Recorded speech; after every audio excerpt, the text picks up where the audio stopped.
Hi, everyone, and welcome back to JSA TV and JSA Podcasts, where we're coming to you today live on day 2 of ITW here at National Harbor, just outside of Washington, D.C.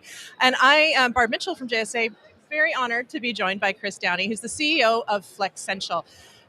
Chris, would you mind telling us a little bit, for anyone who may not know, I'm sure everyone does, but, for those who don't, just a little bit more about Flexential. Sure. Well, thanks for having me, and it's always great to be at another ITW. These are great events with just a fantastic ecosystem of folks and friends as well. But So Flexential, we're a data center solutions provider. We have a platform of data centers across the U.S. We're in 19 U.S. geographies, and we have 42 data centers. And we're focused on serving large-scale technology companies, as-a-service companies, and enterprises with multi-megawatt solutions that are becoming more important for really every company out there today, just given the pace of digitization and digital infrastructure demand and so forth. So that's what we're focused on. Yeah, and I know it's already been a busy event for you. You hosted an event last night. Your team, we did. That was great,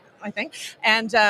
And continue. We're sort of halfway through. I know that you'll be present today when we're celebrating our authors of Greener Data, of which you are one.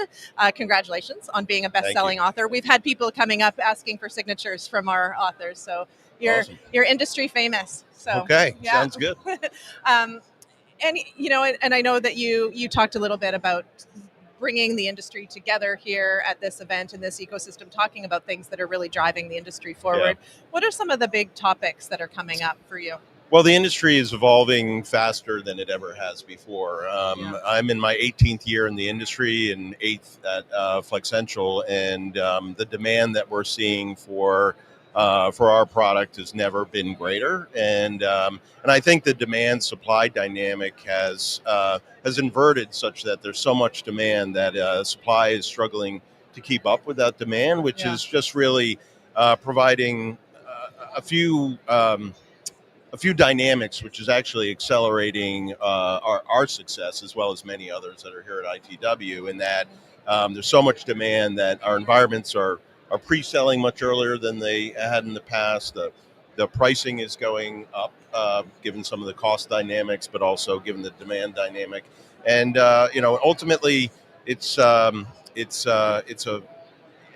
somewhat my favorite word this year has been unprecedented. In that we're seeing unprecedented demand, unprecedented consumption from a timing perspective, and that cascades down to things like network and virtualized compute resources.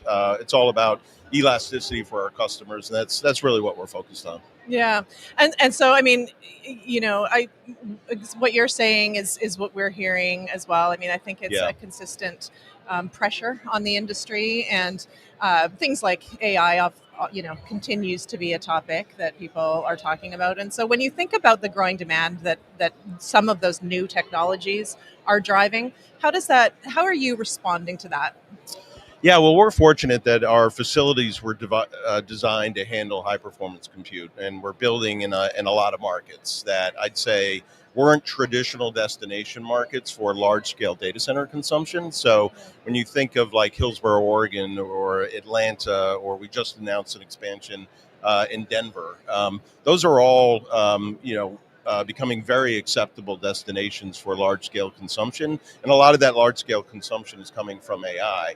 And given the design capability of our facilities, we were more than prepared to solution for that. And so, we've won a significant amount of, I'll put it in megawatt terms, over the course of the last year, really meeting the pace of that demand, but also having environments that solve for the high performance compute requirements that they're going to need today, as well as some of the liquid cooling dynamics that those applications are going to require in the future. Yeah.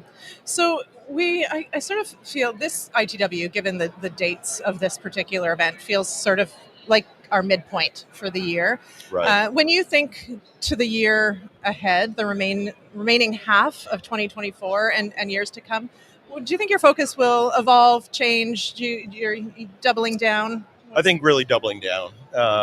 We're maniacally focused on developing more capacity, but enabling that capacity with density, but also network resource and elasticity of a whole host of virtualized compute capabilities as well. And we're not just solving for. There's a lot of people that are solving just for hyperscale or very large scale AI requirements. We operate more of a multi-tenant model where we're bringing in a host of, as I mentioned before, technology companies like the hyperscalers, but for a different kind of edge node requirement.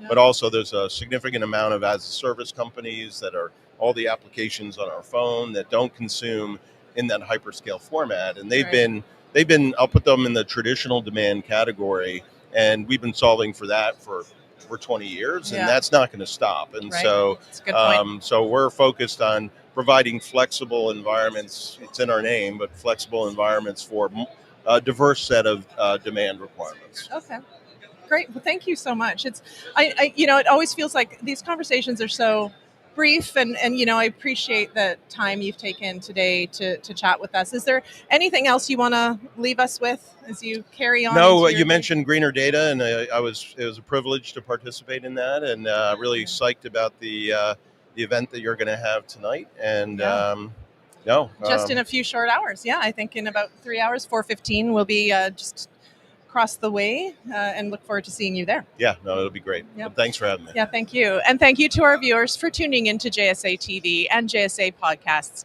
Stay tuned as we continue to bring you insights from leaders across our industry. Until next time, stay tuned.